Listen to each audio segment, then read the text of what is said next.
జగన్ సర్కార్ పైన కొత్తగూడెం ఎమ్మెల్యే కూనంనేని సాంబశివరావు విమర్శలు గుప్పించారు. రాష్ట్ర పరిపాలన చూస్తూ ఉంటే మొగలాయిల పాలన గుర్తుకు వస్తోందని ఎద్దేవచ్చేశారు. ప్రస్తుతం ఆంధ్రప్రదేశ్ పాలన ప్రజాపాలన కాదని ఫ్యాక్షనిస్ట్ అలాగే ఫాసిస్ట్ పాలన అంటూ ఘాటు వ్యాఖ్యలు చేశారు. ఏపీ పాలనలో ముఖం జగన్ది అయితే మోదీ పాలన అని విమర్శలు చేశారు. నరేంద్ర మోదీకి జగన్మోహన్ రెడ్డికి ఉన్న సంబంధం విడదీయలేదని అన్నారు. కంటే ముందు మొగలాయి కాలంలో ముసల్మాన్ రాజుల కాలంలో ఔరంగజేబు అలాగే ఆనాడు అధికారం కోసం తండ్రులు కొడుకులు కొడుకులు తండ్రులు ఆ విధంగా ఒకరినొకరు అడ్డదొలికించుకునేటువంటి అటువంటి చరిత్ర ఇవాళ ఆంధ్రప్రదేశ్లో కనపడుతున్నట్లుంది.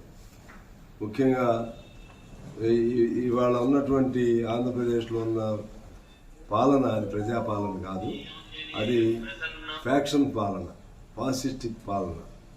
ఎందువల్లంటే ఇక్కడ పేరుకి జగన్మోహన్ రెడ్డి ముఖ్యమంత్రి ఉన్నాడు, కానీ రూపం జగన్మోహన్ రెడ్డిది. జగన్మోహన్ రెడ్డి లోపల ఉన్నటువంటి మనిషి నరేంద్ర మోడీ. జగన్మోహన్ రెడ్డికి ఉన్న బంధం అది విడదీయరానటువంటి జగనన్న వదిలిన బాణం అని చెప్పి రెండు తెలుగు అప్పుడున్న ఉమ్మడి ఆంధ్రప్రదేశ్లో తిరిగిన షర్మిల ఇవాళ ఎందుకు బయటికి వెళ్ళింది, ఎందుకు కాంగ్రెస్లో చేరింది, ఎందుకు కాంగ్రెస్ పార్టీ అధ్యక్షురాలు ఎలా అయింది, ఇవన్నీ కూడా ఆలోచన చేసుకోవాలి.